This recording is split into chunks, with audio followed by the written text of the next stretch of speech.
예, 할렐루야. 인사 한번 하시죠. 우리 잘 오셨습니다. 예, 예, 잘 오셨습니다. 예, 정말 오늘 오지 못하신 분들이 많죠. 군데군데 빈자리가 많아요. 예, 우리 교회도 그 바이러스가 피해가지를 않아요. 우리 많은 성도들이 오미크론 때문에 집에서 지금 온라인을 통해서 예배하시는 분들도 계시고 오지 못하시는 분들이 많아요. 그런데 여러분, 저는 이런 일들이요 너무나 감사해요. 여러분, 우리가 월요일 저녁부터 목요일 저녁까지 7번의 집회를 통해서 치유와 회복의 7인 7색 부흥회라는 부흥회를 했잖아요. 여러분, 부흥회가 왜 하는 걸까요? 부흥은 뭘까요? 여러분, 여러분이 그 부흥에 대한 것들을 좀 여러분 마음속에 좀 잘 아시면 좋겠다라는 생각으로 오늘 말씀을 함께 준비해 보았습니다. 여러분, 부흥의 정의는요, 기독교적인 부흥의 정의는 여러 가지가 있습니다. 대표적인 것 2가지가 있는데요. 첫 번째는 그 미국의 그 개척 시대에 그때 찰스 핀이라는 목사님이 계셨어요. 근데 그 목사님이요, 어떤 걸 외치고 다니셨냐면 전도하라는 거예요. 전도. 목숨 걸고 전도하라는 거예요. 그 서부 개척 시대에 여러분 얼마나 힘든 시대였어요. 미국의 그 개척 시대. 근데 교회의 그 개척 시대인 그때에, 그 어렵고 힘든 때에 찰스 핀이라는 목사님이 외쳤던 건 전도하라는 거였어요. 그 복음을 너희들이 들었으니 나가서 전해라 라고 하면서, 전도하라고 하시면서 한 말이 뭐냐? 열심히 하라는 거예요. 그리고 수단과 방법을 가리지 말고 전도하라는 거예요. 이게 부흥이라고 그 찰스 핀이 목사님이 이야기하셨고, 이게 어디에도 왔느냐? 바로 우리나라에도 들어왔어요. 그래서 70년대, 80년대를 거칠 때에 우리나라 교회에 만연했던 것이 이 부흥주의였어요. 그래서 그때는 교회가 정말로 그 북을 치면서 동네를 돌아다니면서 부흥회하고 막 그러면, 여름 성경학교 하면 많은 동네 사람들을 모이라고 할 때였어요. 근데 그때는 어땠어요? 북 치면 치는 대로 그 숫자가 늘어났어요. 나가서 전도지 돌리면 돌리는 대로 그 숫자가 늘어났어요. 그 어렵고 힘든 시대에. 그게 부흥주의예요. 부흥. 그래서 그 한 단면이 있고요. 또 한 주의가 있는데, 그게 바로 오순절 은사주의예요. 무슨 얘기냐? 부흥회를 통해서 그때 뭘 하냐면 방언 받으라는 거예요. 또 부흥회 기간에는 예언도 받고요, 병고침도 받고요, 성령의 역사하심이요 그때 강력하게 일어난다고 이야기를 하는 거예요. 월요일부터 목요일 저녁까지 부흥회 했는데, 여러분, 그러면 그 다음 금요일은 여러분 부흥하셨습니까? 오늘은 부흥하셨어요? 부흥이 뭘까요? 여러분, 방금 얘기한 부흥주의적 접근이나 은사주의적 접근이 제가 잘못됐다고 말씀드리는 게 아닙니다. 그런데 여러분들이 그 부흥에 대한 정의를 좀 성경적으로 내릴 필요가 있다라고 제가 생각이 돼서 오늘 이 말씀을 서두에 드리는 겁니다. 여러분, 성경에서 말하는 부흥이란 사람 중심도 아닙니다. 저와 여러분이 노력한다고 부흥이 이루어지는 게 절대 아닙니다. 여러분, 또 성경에서 말하는 부흥이란 여러분과 제가 어떤 특별한 체험을 하는 그것을 이야기하는 것도 아니더라는 겁니다. 우리 개혁주의가 이야기하는 부흥이 무엇이냐? 그것은 바로 하나님의 통상적인 역사하심이라는 거예요. 여러분, 그 통상적인 역사가 뭐냐? 바로 여러분이 하나님을 만남으로 죄를 깨닫게 하시고, 여러분이 바로 그 죄로 인하여 회개하고, 여러분이 그리고 그 죄에서 예수의 보혈로 말미암아 구원받았음을 확신하고, 여러분이 그 구원의 확신을 가지고 평생 동안 어떠한 일이 있어도 그 구원을 여러분들이 지켜가는 것, 믿는 것, 그것이 통상적인 역사라는 거예요. 사랑하는 성도 여러분, 저는 오늘 본문의 말씀을 통해서 부흥의 정의를 바로 오늘 제목이라고 생각합니다. 우리 오늘 본문 제목에도 있죠. 다 같이 한번 이거 읽어봅시다. 시작. 하나님을 가까이 하라. 사랑하는 여러분, 관계가 굉장히 중요하죠. 관계 중요합니다. 여러분은 교회에 다니고 계십니까? 예수를 믿고 계십니까? 여러분 굉장히 중요해요. 부흥회 때도 강사님이 그런 얘기 하셨죠. 예배를 드리러 오시는데 여러분들은 과연 하나님의 그 임재하심이 있는 지성소에까지 들어가십니까? 아니면 그 성막에 있는 성전뜰 아무나 올 수 있는 그곳에 계십니까? 여러분, 저와 여러분이 하나님과의 관계 속에 있음을 믿으시길 부탁드립니다. 그 관계가 없는데 여러분이 여기에 오실 리가 없지요. 관계가 있으니까 와요. 그런데 여러분, 다 관계가 있다고 그래서 여러분 그 관계가 다 친밀함으로 성립이 되는 건 아닙니다. 한번 생각해 보세요. 성경은 하나님과 나의 관계를 뭐라고 표현하냐면 예수를 믿으면 하나님이 나의 뭐가 돼요? 아버지가 된다라고 얘기하셔요. 여러분이 기도할 때 하나님을 아버지라고 부릅니다. 또 예수님은 또 자신을 우리와의 관계를 말씀하시면서 뭐라 그래요? 친구라고도 비유하셨어요. 또 목자와 양의 관계로도 말씀하셨고요. 주인과 종의 관계로도 말씀하셨고요. 계시록에 보면 신랑과 신부의 관계로 표현하시기도 하셨습니다. 즉 예수님 믿는다는 것, 하나님 믿는다는 것, 여러분이 예배를 드린다는 것은 하나님과 나와 어떤 것이요? 관계가 있다는 거예요. 여러분, 그럼 관계는 어떤 의미가 있나요? 여러분, 관념적이고 그냥 눈에 보이지 않는 게 아니에요. 관계는 뭐예요? 실제예요, 실제. 이거 굉장히 중요해요. 여러분, 실제로 만나서 대화를 나누고, 실제로 만나서 같이 밥을 먹고, 실제로 만나서 같이 차를 마시는, 정말로 그런 관계라는 거예요, 관계. 그냥 여러분들은 신앙생활을 관념적으로만 해석하시고 정의하시려고 합니다. 그런데 그렇지 않아요. 머리로만 아는 게 신앙생활이라고 생각하면 절대 안 돼요. 여러분, 신앙생활은요, 바로 여러분이 살고 있는 그 삶의 현장에서 하나님과의 관계가 일어나는 거예요. 그러니까 여러분이 집에 있든 직장에 있든 학교에 있든 지금 온라인을 통해서 예배하시든 아니면 예배에 못 나와요. 온라인도 못 봐요. 그렇지만 그 상황 속에서도 여러분들이 하나님과의 관계를 맺기를 원하는 것, 그게 뭐예요? 예배라는 거예요. 여러분, 친구들 많으신가요? 네. 근데 여러분, 저도 친구 굉장히 좋아하고 많이 만났어요. 근데 남자들은요, 어떤 친구가 많냐면 술 친구들이 많아요. 네, 술 친구들. 여러분, 술 친구들은요, 대부분 통상적으로 다 그렇다는 건 아니지만 술을 먹고 만나는 관계들은요, 대부분 어때요? 술자리가 끝나고요, 정신이 돌아오면요, 내가 왜 그랬나 싶어요. 그리고 여러분, 그 술 기운에 만나서 친구 맺는 사람들은요, 대부분 비즈니스나 어떤 사업적인 이해관계로 얽혀요. 그런데 여러분, 우리가 제가 여기서 쓰기는 좀 그렇지만 친구 중에 남자들 무슨 친구 있다고 하죠? 땡땡 친구. 여러분, 그런 친구들은 왜 그런 친구라고 이야기를 해요? 눈빛만 봐도 제가 무슨 생각하는지 알아요. 말하지 않아도요, 제 형편을 알아요. 여러분, 하나님도요, 여러분들이 다 예배의 자리에 왔지만 지금 하나님이 여러분과의 그 관계 속에 있으신데 그 관계가요, 여러분 차이가 나더라는 거예요. 여러분, 이건 어쩔 수가 없더라고요.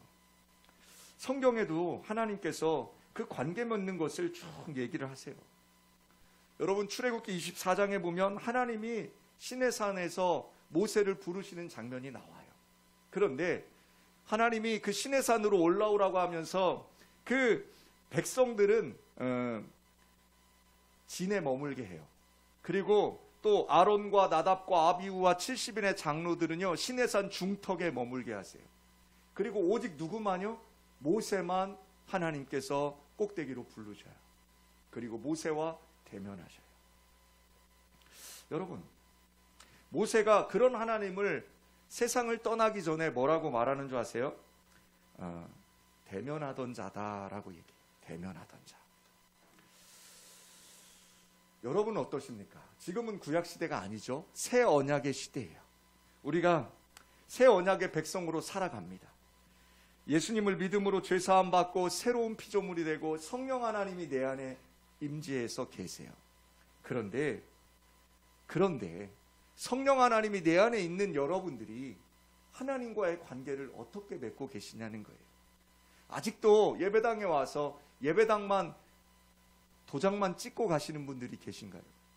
오늘 이 예배 가운데에도 여러분 그런 분들 계신가요? 여러분, 하나님은요, 여러분들 가운데 계시지만요, 하나님은 여러분들이 그 도장만 찍고 가는 그 관계 가운데 있다면 하나님은 여러분들에게 어떠한 은혜도 주실 수가 없어요. 왜요?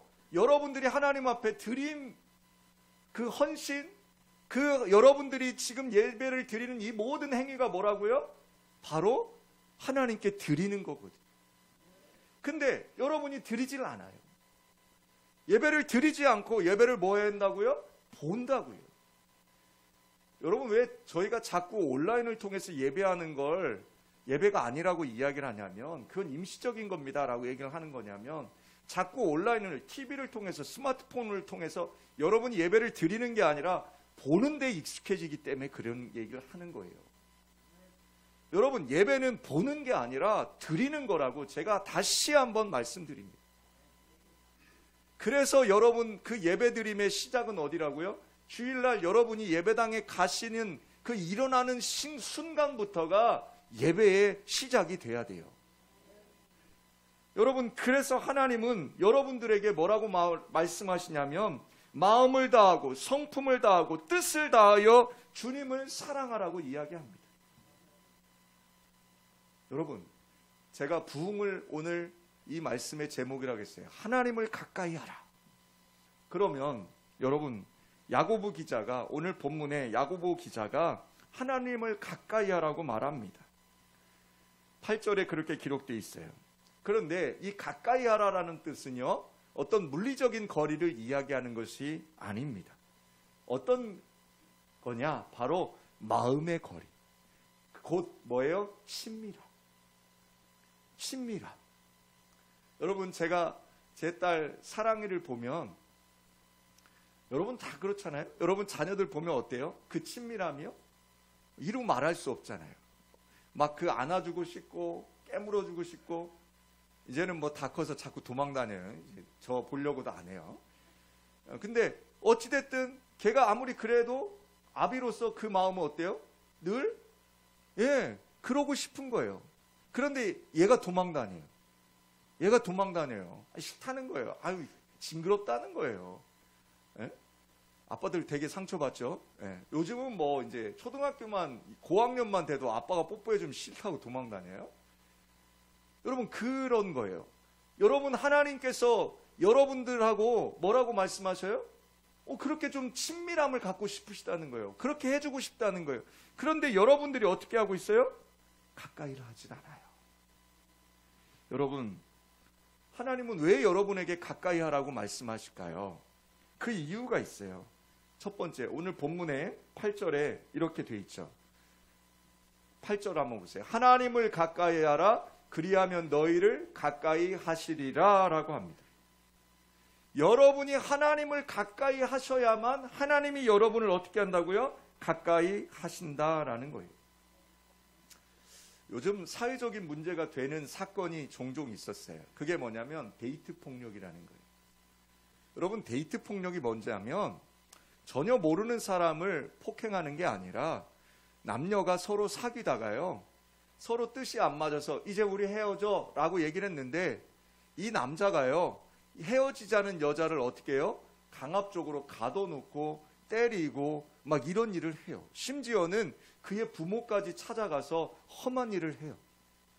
이걸 데이트 폭력이라고 합니다. 여러분, 하나님은요, 여러분에게 가까이 오라고 말씀하시면서 여러분들을 억압적으로 폭력을 써서 뭐 여러분들을 막 그렇게 가까이 오게 하시는 하나님이 절대 아니에요. 하나님은요, 우리가 생각하는 것 이상으로 인격적이신 하나님이세요.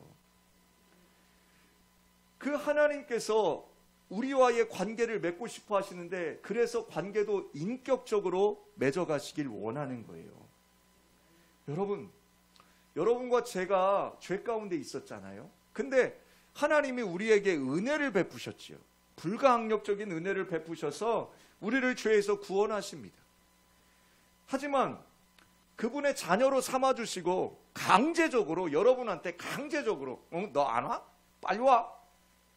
예전에는 우리 목사님들 그런 얘기 했어요. 주일날 주일 성수 안 하면 너 하나님이 다리를 턱 부러뜨린다 막 이런 얘기도 하셨어요.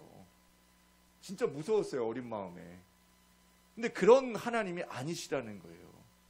여러분, 하나님은 그분의 자녀로 삼으신 저와 여러분들을 강제로 사랑하게 하시거나 강제로 억지로 친밀함을 요구하시지 않는다는 거예요. 하나님은 자신을 스스로 뭐라고 하냐면 요한일서에 보면 하나님은 사랑이시다라고 말씀하고 계세요. 그 사랑의 하나님께서요, 우리를 사랑의 대상으로 삼으시고 지으셨다는 거예요. 하나님은요, 저와 여러분을 오래 참아주셔요. 여러분, 이 하나님의 오래 참음이 없었다면 어떻게 그 숨지기 전에 그 십자가에 달린 그 강도가 예수 그리스도를 고백했겠어요? 여러분, 하나님 정말 오래 참으시는 분이에요. 여러분, 또 하나님은 여러분들이요, 그 죄악 가운데 있을지라도 그 정말로 하나님을 멀리 떠나는 자리에 있으려고 할지라도 하나님은 여러분들을 끝까지 기다려주고 계십니다. 그러므로 여러분, 지금입니다. 지금 여러분들이 하셔야 될 일은 정말로 내가 의지적으로 하나님을 가까이 하려고 해야 한다는 것입니다. 왜요? 여러분이 하나님을 가까이 하려고 할 때 하나님이 여러분과 가까이 해 주시기 때문입니다. 하나님을 왜 가까이 해야 됩니까? 두 번째, 하나님이 우리를 대신해서 싸워주시기 때문입니다.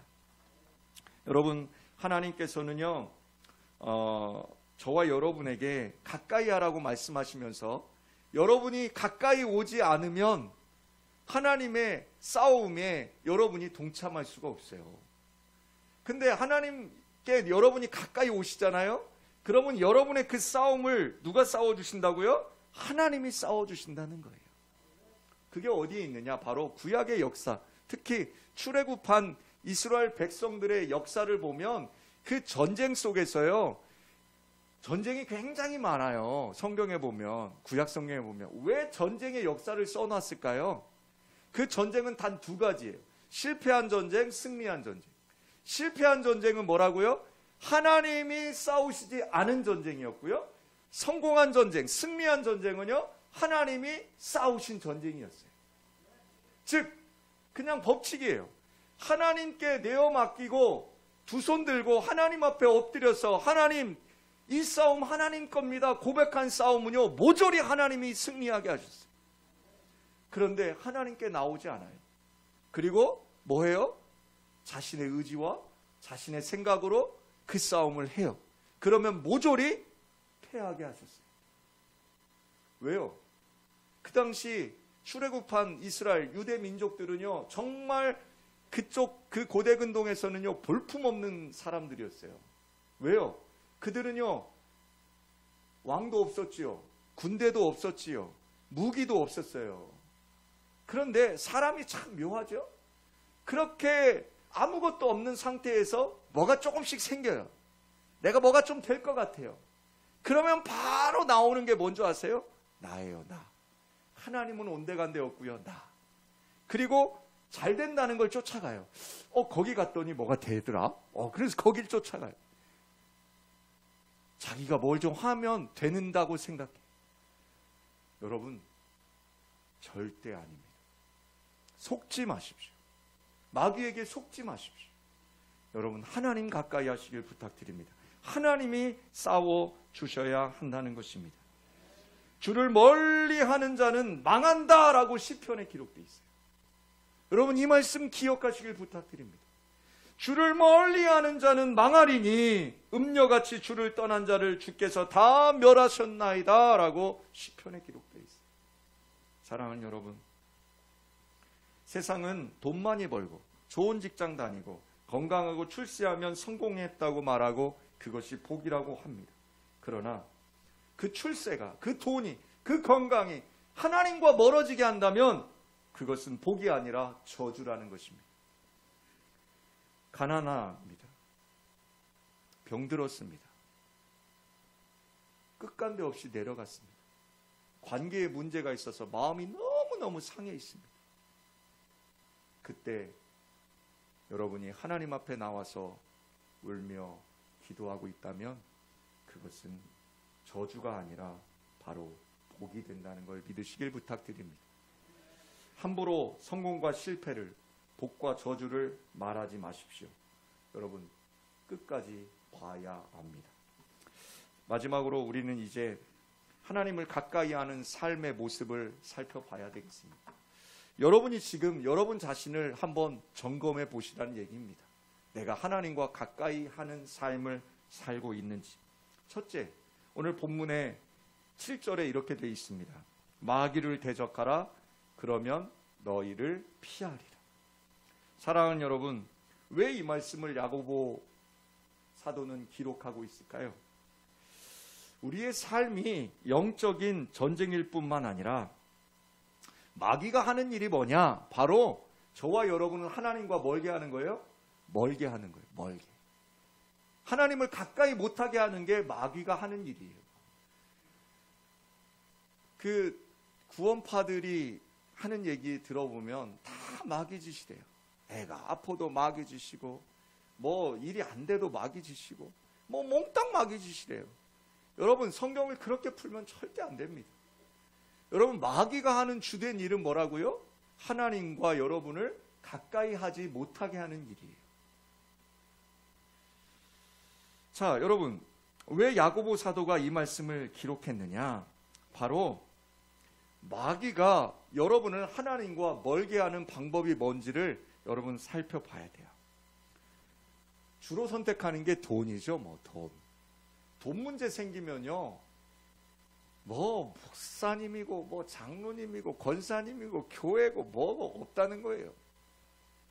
정말 잘 믿었는데요, 정말 우리가 보기에는 하나님과 정말 가까우신 분이었는데요, 돈 문제만 나오면 예민해져요. 그래서 교회에서 헌금 어디다 썼냐고 막 따지시는 분들 계세요. 또 출세요. 출세 지향적인 분이 있어요. 뭐 우스갯소리로 그런 얘기 있죠. 정치인들의 종교는 뭡니까? 여러분, 뭘 것 같아요? 불기천이에요. 불교, 기독교, 천주교. 그 사람들 선거 때 되면 다 다니거든요. 절에 가서, 교회 장로인데 절에 가서 이거 하고요. 예? 또 불자인데 교회 와서 성경책 들고 예배하고요. 예? 다 가요. 그 사람들 불기천이라고 얘기해요. 출세를 위해서라면 아무 문제가 안 돼요. 또요, 건강이요. 건강이 최고입니다, 목사님. 건강하십시오. 여러분, 그런 말 조심해서 하십시오. 건강이 최고긴 하지요. 건강하셔야 됩니다. 그러나 예수가 최고인 거죠. 질병 가운데 있어도 예수의 이름을 불러야죠. 여러분, 그게 마귀가 하는 일이에요. 여러분과 저를요, 하나님과 멀게 하려고요, 때로는 돈을 쓰기도 하고요, 때로는 권세를 쓰기도 하고요, 때로는요, 건강을 사용하기도 한다는 거예요. 근데 이 모든 것들을 사용해서 마귀는요, 우리를 하나님과 멀어지게 한다는 거예요. 여러분, 그게 바로 마귀의 목표예요. 여러분, 속지 마세요.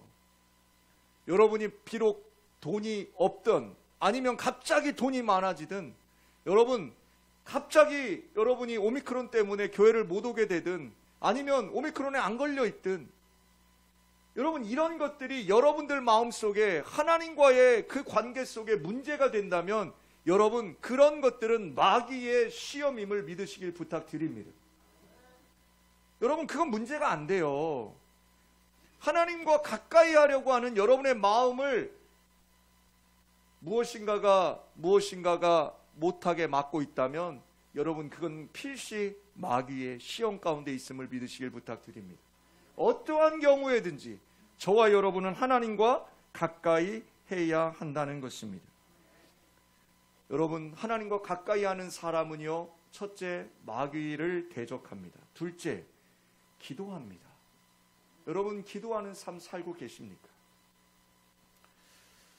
성경은 우리가 기도할 때마다 하나님이 우리와 함께 하시고 가까이 하신다고 합니다. 여러분 제가 기도에 대한 이야기 많이 하지 않겠습니다. 여러분 기도는 뭐라고요? 영적인 호흡이라고 표현을 합니다. 또 기도는 뭐예요? 하나님과 뭐 하는 거예요? 대화하는 것입니다. 이게 뭐예요? 관계 맺음이에요. 여러분 시편에 여호와께서는 자기에게 간구하는 모든 자, 곧 진실하게 간구하는 모든 자에게 가까이 하시는도다 라고 시편 145편에 기록하고 있어요. 하나님이 가까이 하시는 자는 누구라고요? 기도하는 자라는 거예요. 여러분 기도의 자리를 여러분 꼭 나오시길 부탁드립니다. 또 기도의 그 입술을 멈추지 마시기를 부탁드립니다. 여러분 기도할 수 있잖아요. 여러분이 어디에 있든지 기도할 수 있잖아요. 기도함으로 여러분 하나님과 가까이 하는 삶 사시길 부탁드립니다. 내가 기도의 무릎을 꿇으면 하나님이 내게 가까이 다가오심을 믿으시길 부탁드립니다. 하나님이 내게 가까이 왔다? 그건 뭐예요? 내가 기도하고 있다라는 거예요. 그러니까 내가 기도하지 않는다? 그러면 내가 하나님과 뭐 했다는 거예요? 멀어지고 있다는 거예요, 여러분. 마지막 세 번째는요, 여러분 회개하시길 바랍니다. 오늘 8절에 보면 이렇게 기록하고 있어요. 8절 봅시다. 하나님을 가까이 하라. 그리하면 너희를 가까이 하시리라. 죄인들아 손을 깨끗이 하라. 두 마음을 품은 자들아 마음을 성결하게 하라 라고 하십니다. 여러분 하나님은 거룩하신 분이십니다. 하나님은 죄와는 구별된 분이라는 얘기를 하는 거예요. 거룩하다는 건 뭐라고요? 구별된다는 거예요. 하나님은 죄와는 완전히 구별되신 분이에요. 그러므로 그 거룩하신 하나님 앞에 나갈 때에 여러분들이 제일 먼저 해야 되는 건 바로 손을 깨끗이 하셔야 된다는 겁니다. 여러분 마음을 성결하게 해야 한다는 것입니다. 이게 뭐예요? 한마디로 회개하셔야 한다는 것입니다. 하나님과 우리 사이를 멀게 만든 게 뭐예요? 태초에 죄예요. 죄. 그 죄. 죄로 인해서 저희는 하나님과 저희 사이는 멀어질 수밖에 없었어요. 그런데 여러분 우리가 하나님과 가까워졌다면 이제 내가 지은 죄를 솔직하게 인정하고 고백하고 그리고 구체적으로 죄에서 돌아서야 합니다. 죄에 대해서 다시 한번 말씀드립니다. 여러분 죄와 범죄는 구별하셔야 된다고 얘기 드렸습니다. 죄는 뭐예요? 원초적인 거예요. 본질적인 거예요. 우리가 아담으로부터 시작된 그 죄의 유전을 받고 우리가 이 땅에 태어나는 거예요. 우리의 후손들도 원초적인 그 죄 가운데 있는 거예요. 그런데 여러분 그 죄를 누가요? 예수 그리스도의 그 보혈의 피를 믿을 때에 구원받았다라고 말씀하시는 거예요. 여러분 그러나 우리는 범죄하며 삽니다. 범죄가 뭐라 그랬어요? 행위요, 행위. 여러분 미워하지 말랬는데 미워하고, 예? 싸우지 말라고 했는데 싸우고, 이 범죄하며 살아요. 그럼 우리가 이 범죄를 어떻게 해결할 것이냐? 바로 여러분들이 하나님 앞에 나와서 다시는 범죄하지 않겠다고 고백하는 거예요.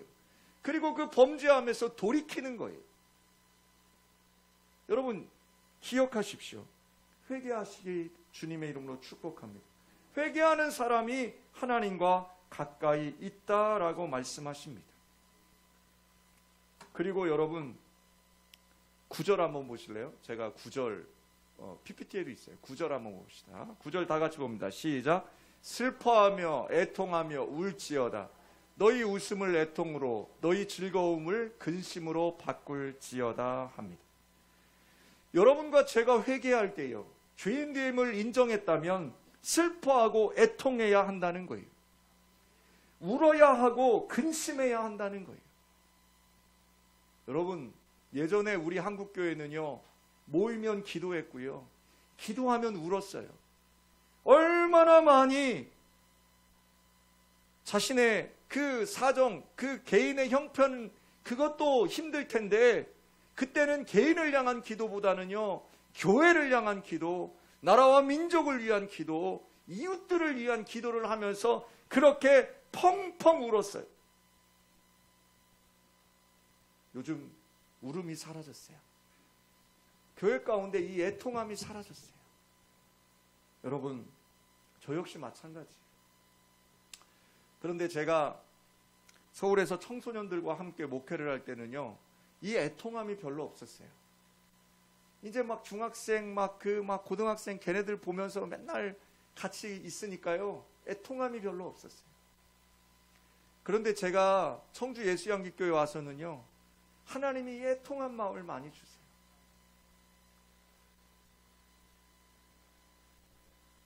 여러분, 하지만 여러분이 울 때 꼭 기억하실 게 있어요. 여러분, 속이지 마세요. 여러분이 하나님 앞에 서 있음을 기억한다면 여러분, 가식적인 거 필요 없어요. 그저 여러분 자신 속이지 말고, 여러분이 그 영적인 상태, 그게 뭐 완전 바닥일지라도 여러분 그 하나님과 가까이 하고, 여러분 속이지 말고 그냥 하나님을 바라볼 때 하나님이 여러분에게 그 애통하는 마음을 주시거들랑 여러분 우시길 부탁드립니다. 정직한 눈물 흘리시길 부탁드립니다.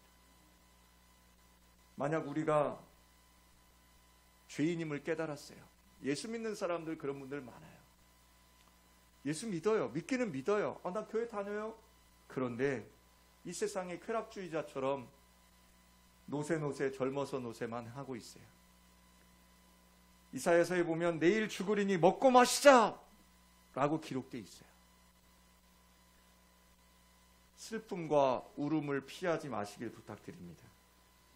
여러분, 특별히 예수 믿는다는 사람들, 그 사람들이 그 슬픔과 울음을 피한다면 하나님은 그 죄악을 결코 용서하지 않으실 것입니다. 그러면서 하나님과 가까이 하는 사람 마지막 10절에 이렇게 기록하고 있습니다. 10절 다 같이 봅시다. 시작. 주 앞에서 낮추라.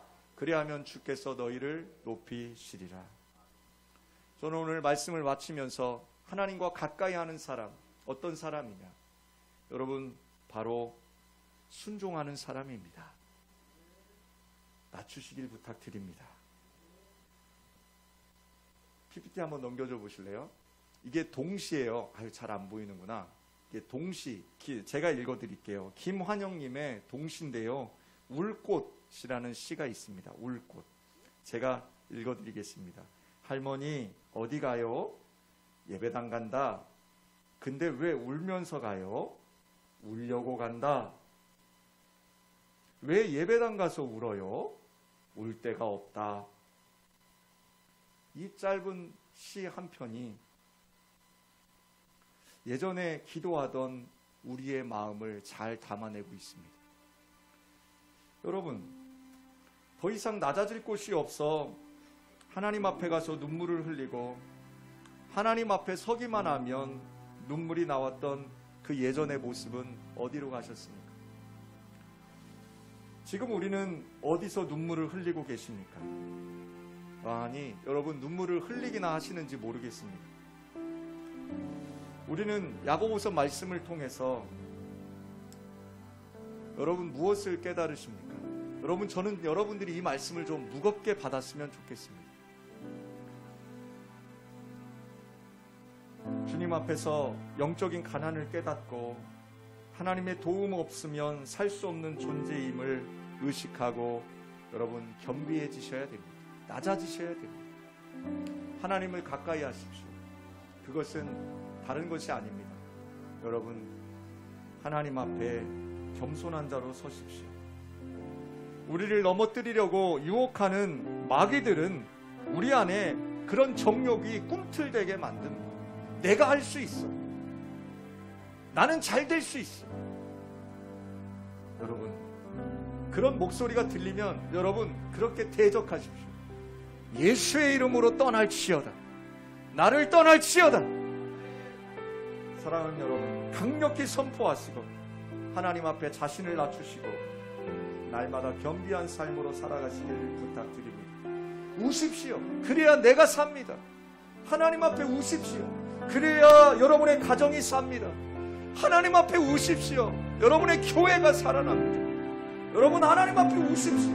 그래야 이 민족이 살고 이 나라가 살아간다는 것입니다.